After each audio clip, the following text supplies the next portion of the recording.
आप सभी का हमारे YouTube चैनल पर स्वागत है। पिता का त्याग दिल्ली के सबसे प्रतिष्ठित और महंगे विद्यालयों में से एक सेंट जूड थर्टियथ इंटरनेशनल स्कूल में धूप चमक रही थी। पार्किंग एरिया लग्जरी कारों से भरा था, मर्सिडीज बेंज, BMW और चमचमाती एसयूवी। आज हाई स्कूल बैच 2026 का दीक्षांत समारोह था। सभी अभिभावक महंगे सूट, साड़ियां और डिजाइनर शेरवानी पहने हुए थे।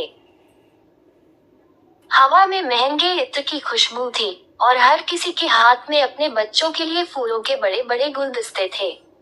इसी वैभव के बीच एक बूढ़ा आदमी स्कूल के ऊंचे गेट की दरार से अंदर झांकने की कोशिश कर रहा था।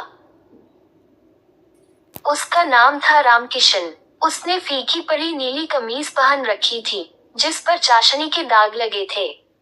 उसकी पैंट पुरानी और घिसी हुई थी। पैरों में जूते नहीं, सिर्फ टूटी फूटी चप्पलें थीं। उसके बगल में उसकी लकड़ी की टोकरी थी, जिसमें वह रोज गरम जलेबी और चना बेचता था। अरे ओ बाबा, कितनी बार कहा है यहाँ से हट जाओ। सिक्योरिटी गार्ड ओम प्रकाश ने डंडा हाथ में लेते हुए चिल्ला कर कहा। मेहमानों के रास्ते में खड़े हो, और कैसी बदबू आ रही है तुमसे। तभी स्कूल की सख्त और अभिमानी प्रधानाचार्य दीपा अरोड़ा वहां आई। उन्होंने नाक सिकुड़ते हुए कहा, गार्ड, अभी तक इसे भगाया क्यों नहीं? देखो इसकी हालत। बोर्ड मेंबर्स क्या सोचेंगे? यह एक एक्सक्लूसिव इवेंट है। रामकिशन ने कांपती आवाज में कहा, माफ कीजिए मैडम, मैं बस अपने बेटे को देखना चाहता हूँ। आज उसका ग्रेजुएशन है। वह वैलेडिक्टोरियन है। दीपा अरोड़ा जोर से हंस पड़ी। वैलेडिक्टोरियन, एक फेरी वाले का बेटा, क्या मजाक है। यहाँ पढ़ने वाले बच्चे प्रतिष्ठित परिवारों से आते हैं। यहाँ कोई झुग्गी झोपड़ी वाला नहीं पढ़ता। अभी चले जाओ, नहीं तो पुलिस बुला लूंगी। रामकिशन की आंखों में आंसू आ गए। वह अपमान सहने का आदी था। उसने धीरे से अपनी टोकरी उठाई। ठीक है मैडम, मैं दूर खड़ा हो जाता हूँ। बस एक झलक देख लूंगा। नहीं, मैंने कहा यहाँ से पूरी तरह निकल जाओ।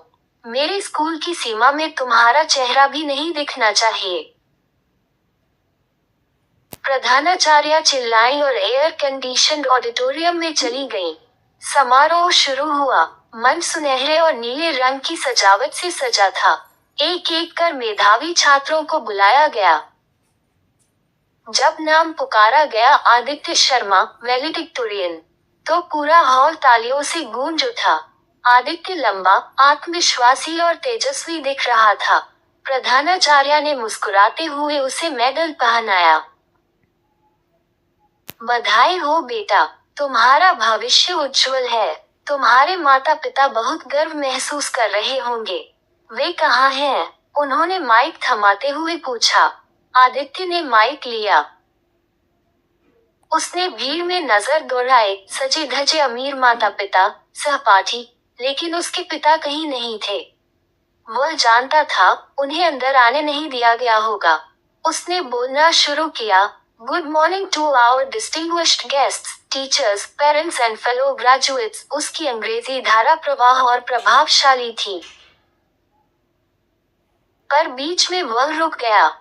जिम्नेजियम की बड़ी खिड़की से उसे गेट के बाहर धूप में खड़ा एक परिचित चेहरा दिखाई दिया, हाथ में टोकरी लिए। मैंने सफलता और महत्वाकांक्षा पर भाषण तैयार किया था। उसकी आवाज भावुक हो गई। लेकिन असली सफलता मेडल, अंक या पैसे में नहीं होती। असली सफलता त्याग में होती है। हॉल में खामोशी छा गई। प्रधानाचार्य ने घबरा कर शिक्षकों की ओर देखा। अभी थोड़ी देर पहले मैंने देखा, एक बुजुर्ग को गेट से भगा दिया गया। उन्हें गंदा कहा गया, उनका मजाक उड़ाया गया क्योंकि वे सिर्फ एक फेरी वाले हैं। आदित्य ने सीधा दीपा अरोड़ा की ओर देखा। उनकी आंखें फैल गईं। वह बुजुर्ग, उसने खिड़की की ओर इशारा किया, हर सुबह 3 बजे उठते हैं। मेरे लिए खाना बनाते हैं। 10 किलोमीटर पैदल चलते हैं, धूप हो या बारिश, सिर्फ इसलिए कि मैं पढ़ सकूं। उन्होंने अपने लिए नए कपड़े नहीं खरीदे, क्योंकि पैसे मेरी किताबों पर खर्च किए। कई रातें भूखे सोए, ताकि मैं पेट भर खा सकूं। ये कहकर आदित्य मंच से नीचे उतर गया। लोग फुसफुसाने लगे, वो कहाँ जा रहा है? स्पॉटलाइट और कैमरे उसके पीछे पीछे चले। उसने बड़ा दरवाजा खोला और गेट की ओर दौड़ा। वहां रामकिशन सिर झुकाए, आंसू पोंछते हुए जाने ही वाले थे। पिताजी, आदित्य ने पुकारा। रामकिशन मुड़े। बेटा, आदित्य, तुम बाहर क्यों आए? तुम्हारा भाषण। आदित्य ने उन्हें कसकर गले लगा लिया। आपके बिना मैं इस मंच पर नहीं खड़ा हो सकता। वह अपने पिता का हाथ पकड़कर अंदर ले गया। गार्ड ने रोकने की कोशिश की, लेकिन आदित्य ने सख्त आवाज में कहा, अगर मेरे पिता को रोका, तो मैं अपने सारे पुरस्कार लौटा दूंगा। दोनों हाथ पकड़कर ऑडिटोरियम में दाखिल हुए वैलेडिक्टोरियन और एक साधारण फेरी वाला। पूरा हॉल खामोश था। चप्पलों की आवाज चमकते फर्श पर गूंज रही थी। मंच पर पहुंचकर आदित्य ने अपना स्वर्ण पदक उतारकर अपने पिता के गले में डाल दिया। अपनी ग्रेजुएशन गाउन उनके कंधों पर रख दी।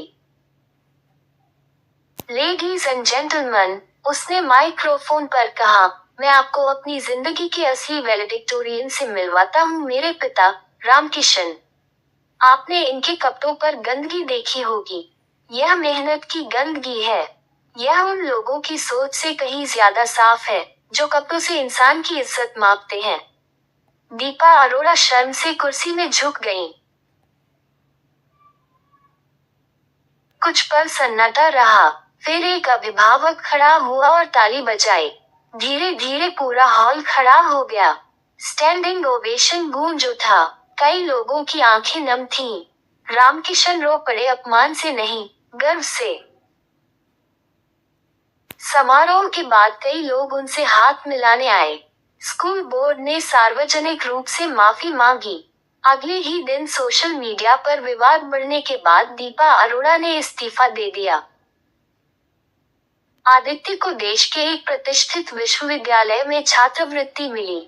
वह आगे चलकर एक सफल इंजीनियर बना, लेकिन उसने कभी नहीं भुलाया उसकी सफलता की नींव एक साधारण फेरी वाले पिता के त्याग पर टिकी थी। आप सभी का दिन शुभ हो। स्माइल।